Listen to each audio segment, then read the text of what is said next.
operation. After 7 years of cycloid insomnia, or Slugger's disease, John Bickerson had finally consented to allow Dr. Hershey to relieve his condition.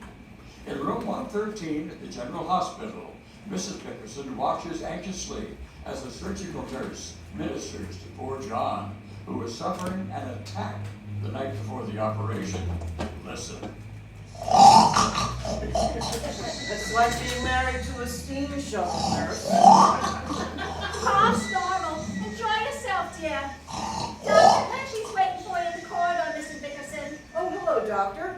Is he resting? I gave him a sedative that'll quiet him down. Well, he isn't very quiet. Well, actually, I could have done the operation in my office. It's so trivial, but he won't be in surgery over 15 minutes, and there's absolutely no danger whatsoever. Will it hurt him? Not in the slightest.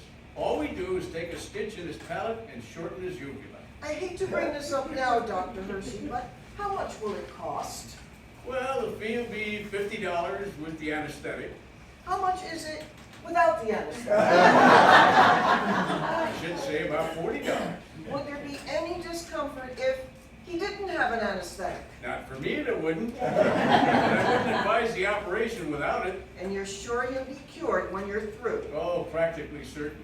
Well, it's almost midnight. I'll do his case first about 7. Just needs a good night's rest. Well, I'll just stay a little longer. Good night. Call the floor nurse if you need anything. Oh, I will. I hope that pill's quieted him down. I'm sure that isn't doing him any good. John! John, wake up! So, well, what's the matter, Blanche? What's the matter, huh? I put the cat out, I locked the windows, and I left a note for the mailman, and I hung up my clothes. John, we're in the hospital. What for? Is somebody sick? No, you're going to have an operation. Dr. Hershey's going to shorten your uvula in the morning. Well, then what did you wake me up now for? Well, you were snoring, and I was afraid you'd wear it off before he got a chance to operate. You've been snoring steadily for 3 hours. Don't you suppose I want to sleep too? You're not sleeping here, are you? Oh, yes I am. It costs another $5 to put another cart in the room, and I intend to use it. Here's my nightgown. I can't get one night's sleep, even in the hospital. I don't understand why you have to have an operation to cure your snoring. I don't want it. You've been working on me for 7 years to do it. I'm beginning to think it was a waste of money. I could have used that $40. I'm still walking around in a short dress. What are you beeping about? Tomorrow I'm going to be walking around with a short uvula. Don't be so crabby. I'm not crabby. I'm sleepy. Why don't you stop fiddling with that mirror and put out the lights? I have to get undressed, don't I? Well, take your dress off. Why are you plucking your eyebrows at this time of night? I'm not plucking my eyebrows. I'm taking off my false eyelashes. False eyelashes? I didn't know you had bald eyelids. My eyelids are not bald. It's just that my lashes are short and they don't bring out my eyes. Lots of women use false eyelashes. Well, throw them away. You don't need anything to bring out your eyes. Really? Really? I'm satisfied with the way they bulge now. What kind of a remark is that? Oh, hurry up, Blanche. I'm groggy. Blanche, what on earth are you taking out of your hair? It's a rat. A what? A roll of false hair. I have to wear it for the new hairstyles. My own hair is too thin with a pompadour. Darn it, I can't get out of this dress. Blanche, what are those things? Don't be so silly. Haven't you ever seen shoulder pads before? Oh, I never heard of such a thing.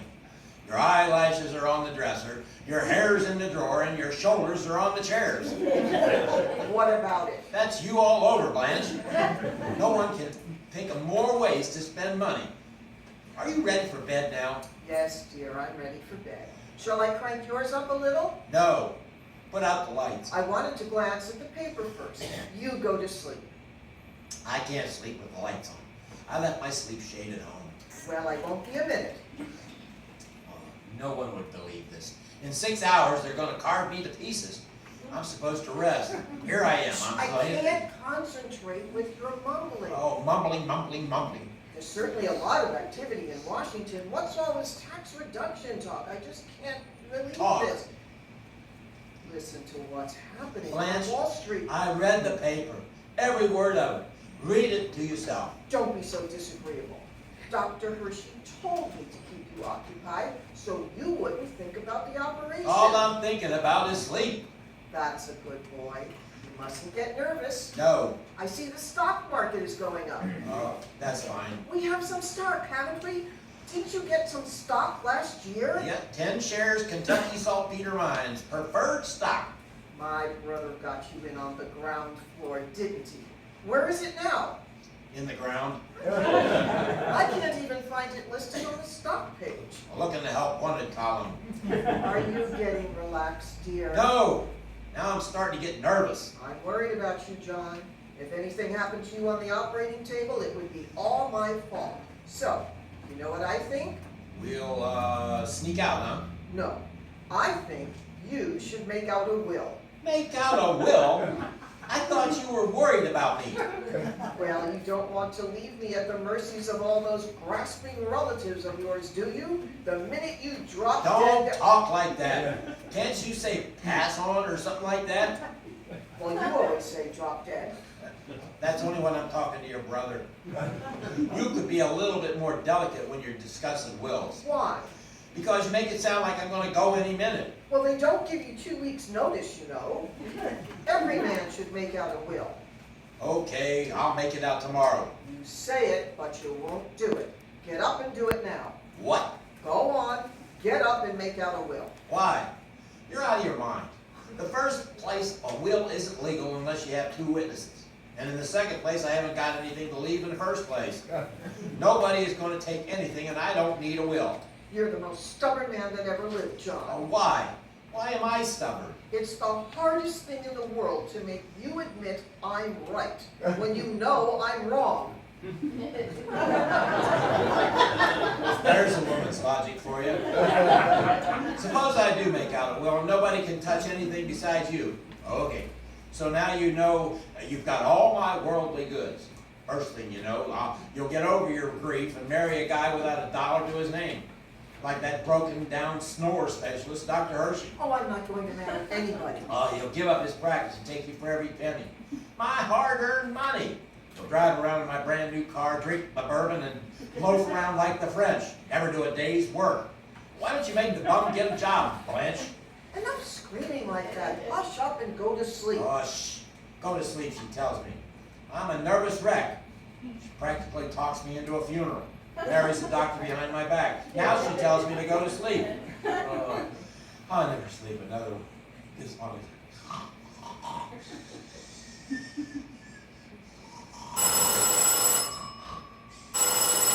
John, the telephone. The telephone, answer it. No. Who's the dickens calling? Who moved the phone? Blanche? What'd you get up for? It's right on the night table by your bed. Oh, I thought it was, hello? Mrs. Renees, this is the maternity nurse.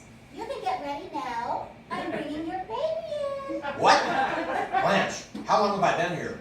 Isn't this 413? No, I don't know what this is, but I'm not feeding any babies. What a way to run a hospital. It's just a mistake, John. Oh, I shouldn't have fallen for the operation deal. I could be so uncomfortable at my own home that one of us should have stayed there. What for? How do you know Prowler won't break in? I left a whole bottle of bourbon on the dresser. Nobody will break in. The turkey would gobble and scare him away. The turkey would gobble. I can just... turkey? What turkey? Well, I was going to surprise you. I won a turkey in a raffle, John. You got a live turkey running around the house? He isn't running around. I've got him tied on your bed. My bed? What'd you do that for? I have the whole thing full of feathers. What do we do with a live turkey? Well, it's Thanksgiving tomorrow, John, and I thought you'd murder him for dinner. I'm not going to murder any turkeys. But if he lays a beak on my bourbon, I'll chop his head off. Blanche, you're the most impossible woman that ever lived. Oh, I'm sorry, John. I guess everything I do is wrong. I'll go home and put the turkey out. Oh, now, wait a minute. Never mind. I didn't mean to holler. Let's go to sleep so I can get a good for the operation. I don't think I want you to have it. Well, it's the least I can do for you. keep you awake all these years with my snoring. And when Dr. Hershey gets through with me, I'll be as quiet as a mouse. Well, if you stop snoring, I'll never wake you up, will I? No, And if I don't wake you up, we won't fight, will we? that's right. Well, that settles it. I'm not going to let him operate, John. Why not? It's the only chance I get to talk to you. Come on. I give up.